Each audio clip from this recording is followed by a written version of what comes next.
बहुजन सौरभ, बहुजनांच्या सामाजिक व सांस्कृतिक चळवळीचे मुखपत्र. नमस्ते, जय भीम। मैं एडवोकेट डॉक्टर सिद्धार्थ कामले, दैनिक बहुजन सौरभ का मुख्य संपादक।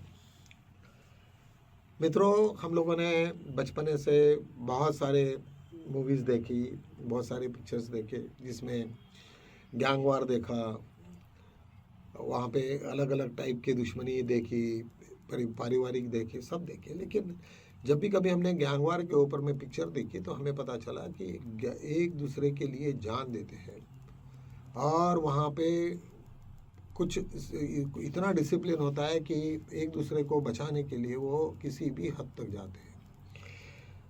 आज ऐसी ही एक कहानी हमारे सामने में है, वो है जाफरी स्टीम की।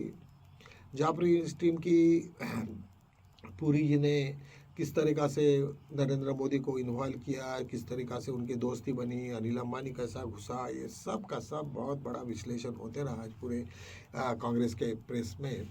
और ये बता दिया कि यहाँ अभी नरेंद्र मोदी जी एक रोबोट है, मतलब उनको चलाने वाला जाफरी स्टीम था। जाफरी स्टीम मरा नहीं, अभी भी जाफरी स्टीम जिंदा है और वो चला रहा पूरे देश को। ये बात किसी को हजम करने के लायक नहीं है, लेकिन बोलेगा कौन?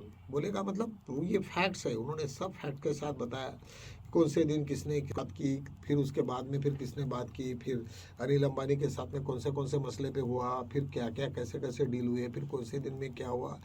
क्योंकि जाफरी स्टीम की जितनी भी पूरी फाइलें निकली है तो जितना भी था उनके पास में वो सब बाहर आ रहा है, और जहाँ जहाँ से भी और जिसके आदमी के साथ में वो रिलेटेड था वो अभी सब को रिलेट हो रहा है।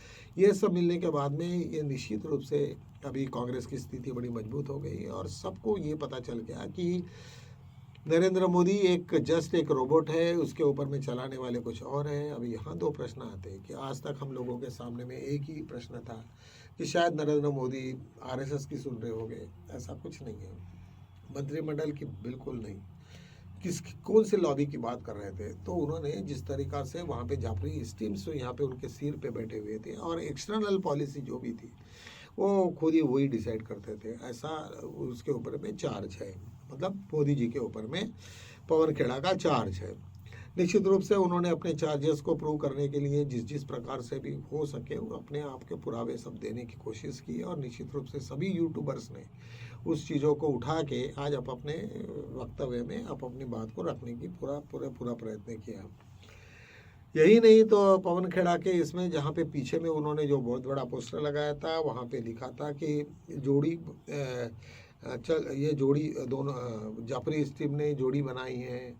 और अभी ये जिस तरीक़ा से अभी नरेंद्र मोदी जी इज़राइल में गए, अभी आपको सबको मैंने बार बार कहा कि इज़राइल में अभी स्थिति ऐसे है कि ईरान और अमेरिका के बीच में जिस तरीक़ा से ये चल रहा है, युद्ध चल रहा है, मतलब किसी भी ऐसे पिक पीरियड पे चल रहा है।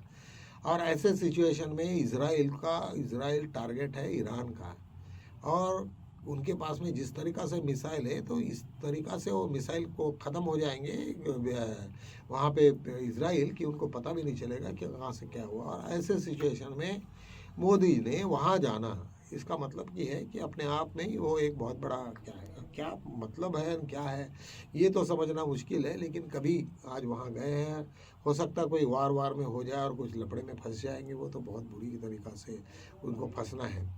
तो मुझे लगता है कि ये सब उनके पीछे में क्या हुआ। इसके पहले भी उन्होंने कहा कि इज़राइल में उन्होंने नाचे गाए, सब तमाशा हुआ, सब जाफरी स्टीम के इसमें पता चला कि नरेंद्र मोदी वहाँ पे नाच कर रहे थे वगैरह वगैरह। और आज फिर दोबारा सस्पेंस के जैसा वो वहाँ पे गए। कम से कम देश को आज तक के जितने भी प्राइम मिनिस्टर जाते थे तो सबसे पहले वो कैबिनेट की मीटिंग लेते थे कि हमें क्या करना है क्या नहीं करना है। और ऐसे सिचुएशन में मुझे लगता है वो किसी को न बताते हुए अपना दौरा फिक्स किया। शायद मुझे लगता है कि वो पूरा का पूरा संसद आज अडानी चला रहे हैं या अंबानी चला रहे हैं। किसी को कोई वॉइस नहीं, पूरे के पूरे लोगों ने, पूरा अडानी ने उन लोगों को घेर लिया है और वो किसी को ना इसको सुनते हैं, ना आरएसएस को सुन रहे हैं, ना पार्लियामेंट को सुन रहे हैं, सब एक ही आदमी को सुन रहे हैं, वो मतलब अडानी। यही नहीं तो आज हमने ये भी देखा कि जुडिशरी में भी अडानी का नाम आ गया तो सब के सब स्टंट हो जाते कि कोई बात नहीं करता उसके वजह से। तो ये नहीं पता चल रहा है कि जो भी जुडिशरी के भी लोगों का रिक्रूटमेंट ये अडानी ने किया है और किसने किया है, नहीं मालूम। तो जब ये सब सिचुएशंस को देखने के बाद में आदमी को बड़ा डर लगता है कि ये देश का क्या हाल बना के रखा है। ऐसे तो सिचुएशन कभी नहीं थी। और खुदा न खास्ता यदि ये गवर्नमेंट चले गई या गिर गई और किसी कारण से कुछ हुआ तो मुझे लगता है कि ये सब के सब जितनी इंक्वायरियाँ बैठेगी इतनी इंक्वायरियाँ बैठेगी कि वो पूरे के पूरे ख़त्म हो जाएगा। मुझे कभी कभी ऐसा लगता है कि जानबूझ के अपने जान बचाने के लिए ये सब अमेरिकन लोगों को बुला के ऐसा कुछ करना चाहेंगे कि जिसके वजह से ये जितने भी उन्होंने पाप किए, बड़े बड़े कांड किए, वो सब के सब झक जाए और वो उनको मुक्ति मिले। लेकिन ऐसा कुछ नहीं है। ये जब भी कभी, और डोनाल्ड ट्रंप जैसे यहाँ से वो इजराइल गए मोदी जी और वहाँ से 126% का टैरिफ लग गया। अरे क्या बात है, जिस आदमी के साथ में तुम इतना दोस्ती करते हो और इतने गुणगान गाते हो और जिसके ऊपर में पूरा सरेंडर हो जाता है, वो आदमी तुम्हें आने के ऊपर में इस तरीक़ा से जलील करता है कि वो 126% टैरिफ लगा रहा है और उसके गुड्स आएंगे तो उनके ऊपर में 0% टैरिफ है। ये क्या बात है? वो आदमी कैसे है मोदी जी और क्या कर रहे हैं और कैसे चलेगा ये देश, तो बताना बहुत मुश्किल है। मुझे तो लगता है कि ये देश में फिर दोबारा एक बार गुलामी आने के सिवाय कुछ रहेगा नहीं।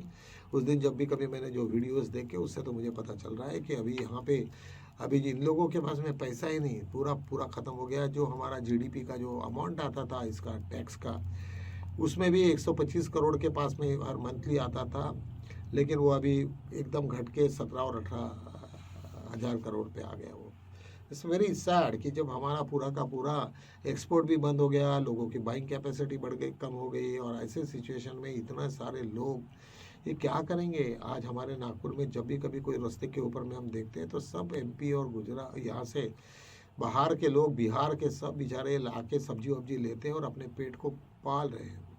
कैसे पाल रहे, क्या पाल रहे, इसके बारे में तो ये नहीं है। लेकिन जब भी अभी हमारे दुकानें जब चढ़ती है तो बेचारे सब वही लोग हैं, यूपी बिहार के सब लोग क्या करेंगे। वहाँ पे काम ही नहीं है तो करेंगे क्या, तो किसको बेचेंगे, क्या प्रोडक्शन करेंगे। तो यहाँ कम से कम बाज़ार में जाते हैं, 500 रुपये की सब्जी लेते हैं और यहाँ पे कम से कम 700-800 में बेचते हैं और बस अपना 200-300 रुपये भी मिल गया तो कल दूसरे दिन का सहारा करता है, सहारा बन जाता है उनके लिए। ऐसे देश में इस तरीक़ा से जो हालत है लोगों की, वो निश्चित रूप से बहुत ही बेकार है। और मुझे लगता है कि ये अभी कब सुधरेगा और क्या होगा ये बताना बड़ा मुश्किल है। लेकिन देश की परिस्थिति बहुत ही बेकार करके रखी है 10-11 साल में मोदी जी ने। और उससे अभी जिस तरीक़ा से इन्होंने जो अटैक करना भी चालू कर दिया, शायद हो सकता है कि बहुत बड़ा वर्ग है या कोई और भी कोई सोर्सेस हो गए, वो चाहते हो गए कि ये बीजेपी को पहले ख़त्म करो, बाद में सब देखेंगे क्या करना है। और अभी उनके भी दिन भर गए या ऐसा मुझे लगता है। तो चलो आज हम यहीं पे रुकते हैं, क्योंकि आज बहुत सारी कोई ऐसी चीज़ें नहीं थी। पूरे यूट्यूब में यही बातें चलते रही, जाफरी स्टीम्स के कैसे वो हुआ, कैसे इंट्रोडक्स हुआ, कौन क्या करता था, अभी भी क्या करते हैं, बड़े बड़े डिफेंस डील कैसे कैसे हो गए, और कौन से इसमें जाफरी ने क्या क्या इनको सलाह दी, और आज भी देश को किस तरीक़ा से सलाह दे रहा है। और मोदी जी जिस तरीक़ा से आज यहाँ पे इजराइल में गए, तो वो भी एक बहुत बड़ा सस्पेंस लोगों के सामने आज भी है और चर्चे का भी सब्जेक्ट है, वो सब्जेक्ट का विषय बन गया। तो चलो हम यहीं रुकते हैं, कल मिलेंगे, तब तक के लिए जय भीम।